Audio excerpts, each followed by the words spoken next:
Rudy T, great to see you, buddy. We had to wait an extra year for you to get into the Hall of Fame, but what are your thoughts as you go in?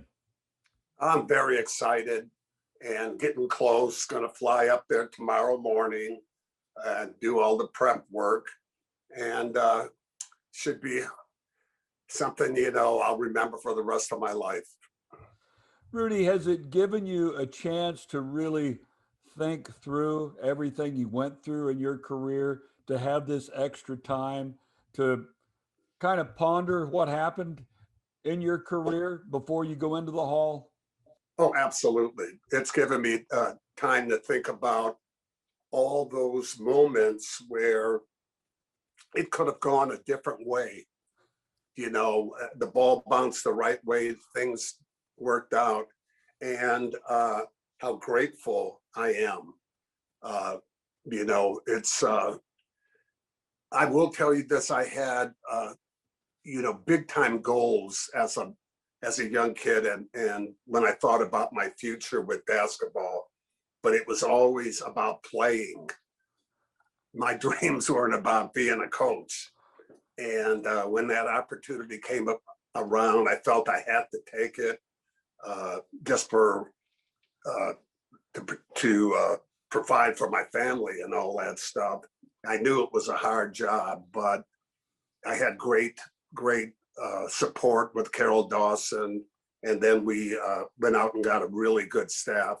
And of course, it was exciting because we inherited a tremendous player in Hakeem Olajuwon, and we just worked at it and put it together.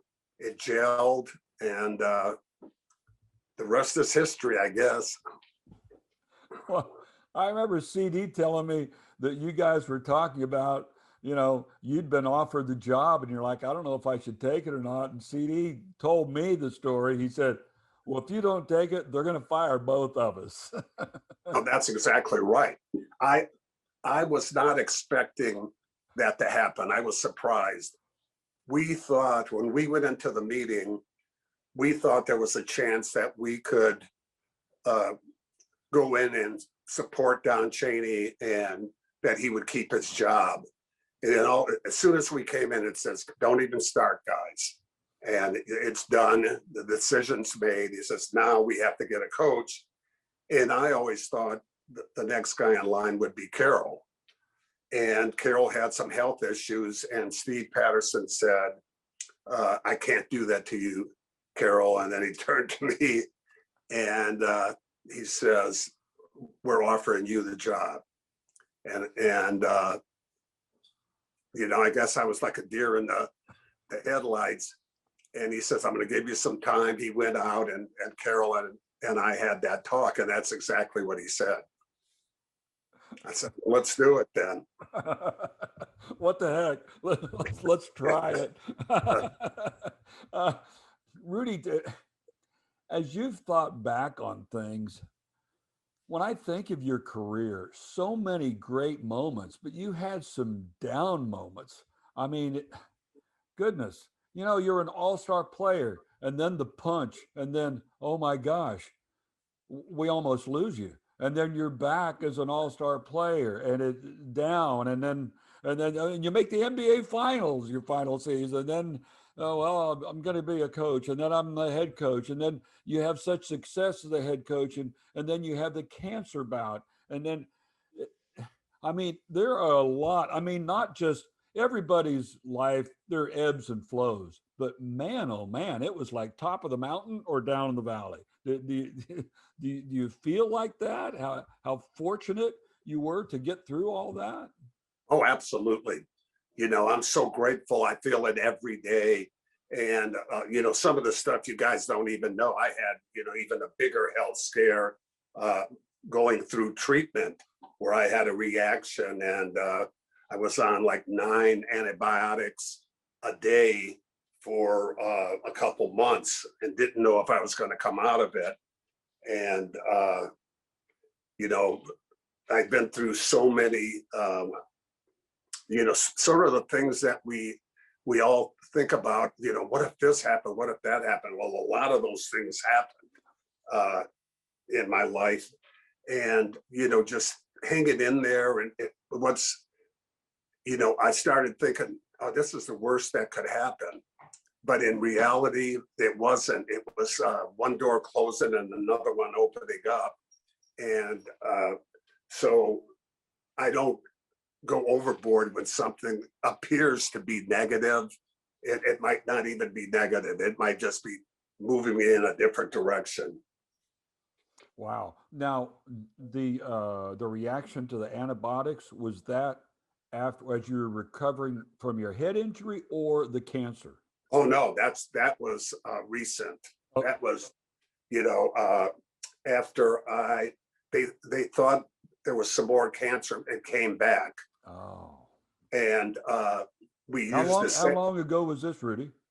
I think maybe 4 or 5 years ago, Okay. Okay. and and it was a daily thing where I would have a reaction as the sun went down. I started sweating, and anyway, it's something I got through. I had to keep a positive attitude and hope that tonight it's not going to happen, and got through it. And I have a lot of faith after going through these things. Uh, but I've learned that everybody's got things they go through, and hang in there, try to face it the best way you can. And the one thing I did learn is that, and this is just by chance happening in a coffee shop. I was waiting for my drink. There was a guy there who had a lot of credentials on, and we started a conversation. And somehow, in the conversation, he told me he was a scientist that is studying cancer, and that they have found that people who have a positive attitude are the people who survive. And people who feel sorry for themselves or are angry, those emotions do something to your immune system, shut it down. And I hadn't even asked them, I hadn't told them anything. So this was like an angel who had come in my life. And I've been trying to smile ever since. Oh my goodness. But to go back, when you were going to sleep, you were every evening, you thought, wait a minute, I might not get through this tonight. Well, not that, but it might turn worse, that I didn't know Might it get had gone ugly. on. It might get ugly. Uh, Yeah. were you were you strong in your faith before all of that, Rudy? I mean, Yeah, everybody I have knows you're been. a great guy.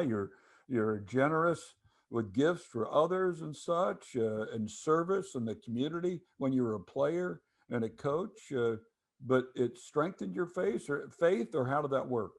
Yeah, absolutely. It did.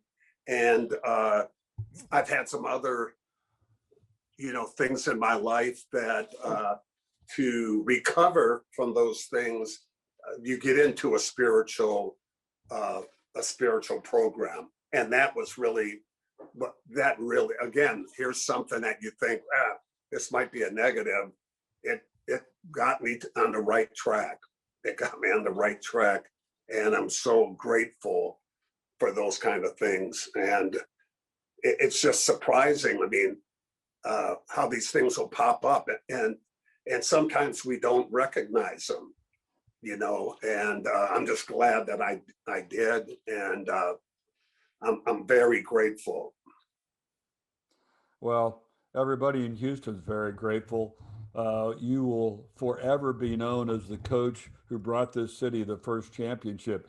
There is no other first championship. You did it. You're the guy, and that's how you always be remembered. That's pretty cool, right? Oh, it's absolutely cool for several reasons. Uh, because I was a Houstonian too, and I went through those hopes with the Oilers and with the Astros, and then to be a part of it and get it done was great. It was it was like a fairy tale. And then we bring in Clyde and he joins a team. How many guys that are connected to Houston do that? You know, that was pretty cool. Yeah, back-to-back titles. That was awesome. Yeah, I talked with Bill Worrell earlier today. You know, Willie's hanging it up after Friday night's broadcast. And we were talking about, he said, Rudy used to tell me, he said, man, all these kids around town are wearing Oilers shirts or Astros t-shirts. We got to get them wearing some Rockets gear. You did. You accomplished that. Absolutely.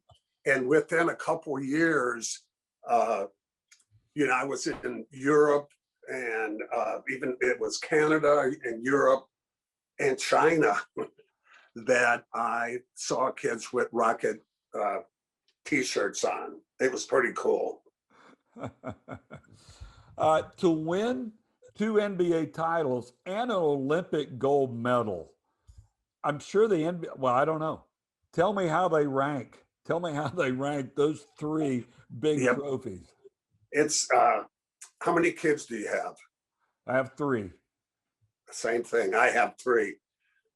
You love them all to the limit, you know, as much as you can. They're all different, but you love them as much as you can. It's the same thing with those.